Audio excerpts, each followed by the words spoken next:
That's great. I think it's a perfect segue into my question. So of course my mic cord isn't coming over, so I'm going to talk like this.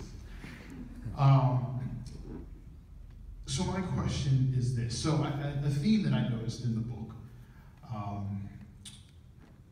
is, on one hand, you're calling folks to get with the radical protest movement that's needed.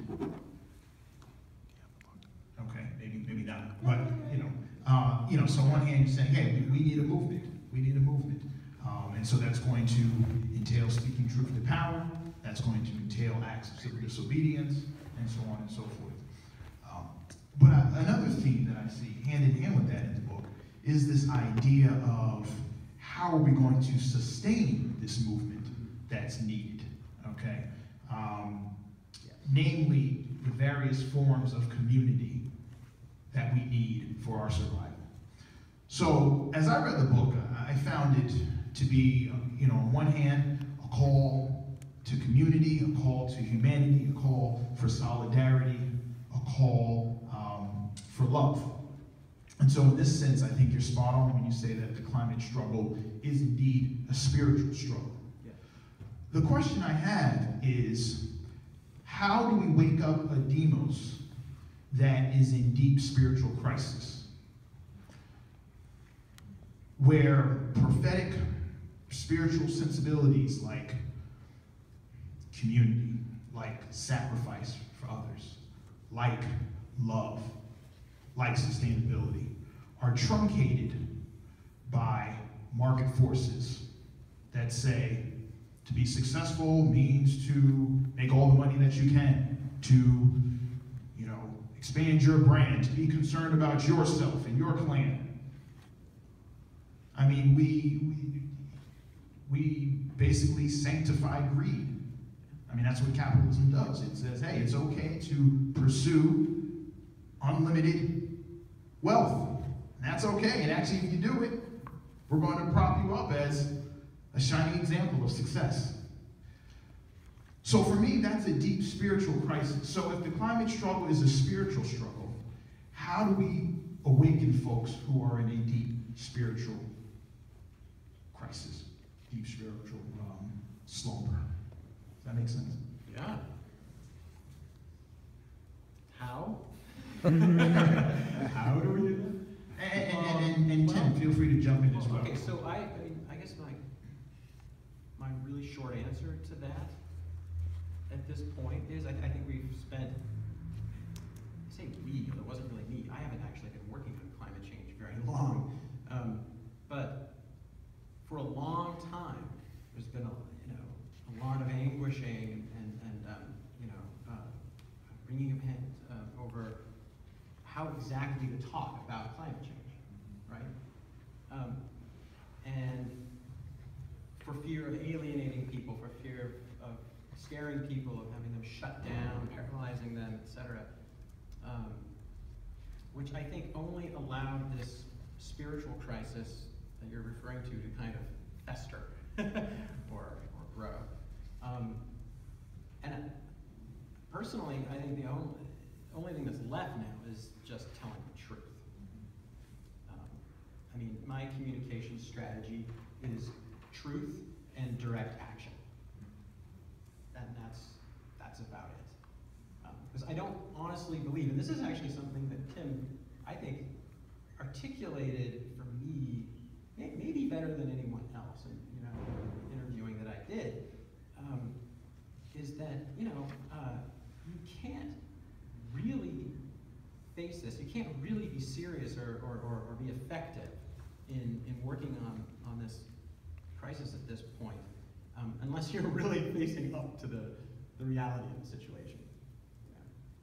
And that means going through that, whatever it is, that dark night of the soul, or that existential crisis. How you bring people to that point and actually, first of all, I think it's probably completely unrealistic to think that very many people are going to go through that in a very particular time frame. But you don't need everybody, right? But I think the only way to do it is to create these communities is through community and helping people along through it, and that's something else that Tim and a lot of other people have talked about. But anyway, how about, do you want to jump in there? Yeah, I mean, I think like what I came to from your question is the need to build communities of resistance and resilience that both fight back and support one another and are developing the alternative economic models at the same time. And I think they go hand in hand, ideally. You know,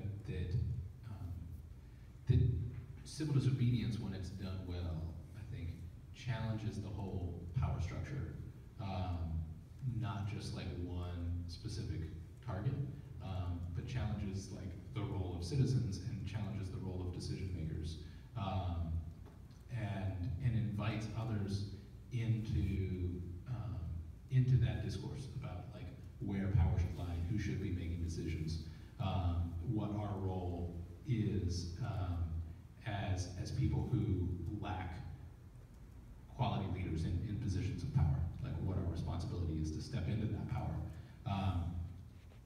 And so I think that has the power to then kind of destabilize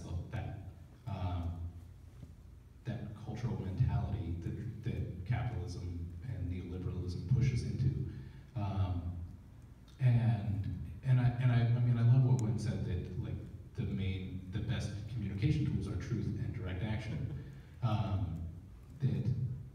That I think people can tell the difference between someone repeating a set of talking points that they're told is going to be effective, and someone speaking their own personal truth.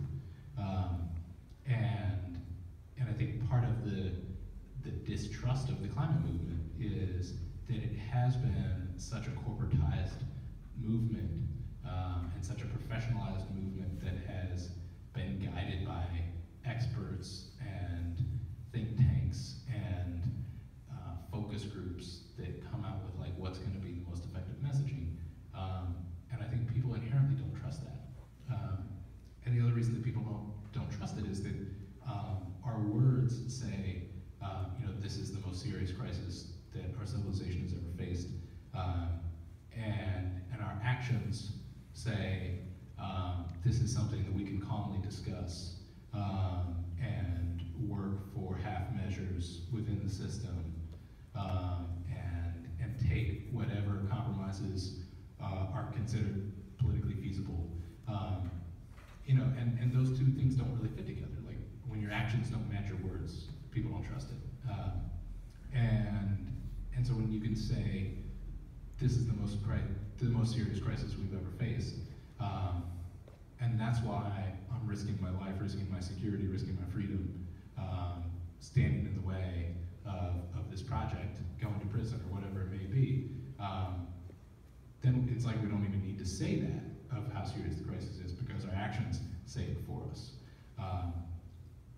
And what I found in going through that process is that when I had genuine vulnerability, like I was actually in over my head, and I actually needed the support of a community, and that's what invited the community around me, that then did support me in very real ways, and continued working in very serious ways for climate justice, and continued taking risks, and continued supporting one another.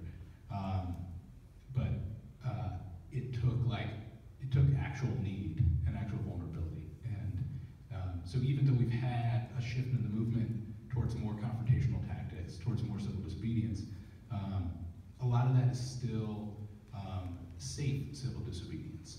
It's still the kind of direct action that substitutes perceived risk for actual risk. You know, that like has the photo op of people getting arrested, which looks dangerous because there's cops putting handcuffs on people.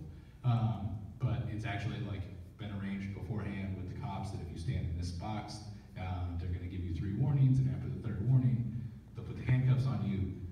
They'll take you down to the station, write you a citation, you pay your $100, and you move on. And that's not actual risk. And the same with like banner drops and stuff like that, like people hanging off of big cranes and buildings. Like it looks dangerous, but for people that are climbers and know how to set up good knots and all that kind of stuff, it's just as safe as walking down the street. So it's this substitution of perceived risk for actual risk and actual vulnerability. Because I think movement leaders feel like you can't ask someone to make real sacrifices. You can't ask someone to actually be vulnerable.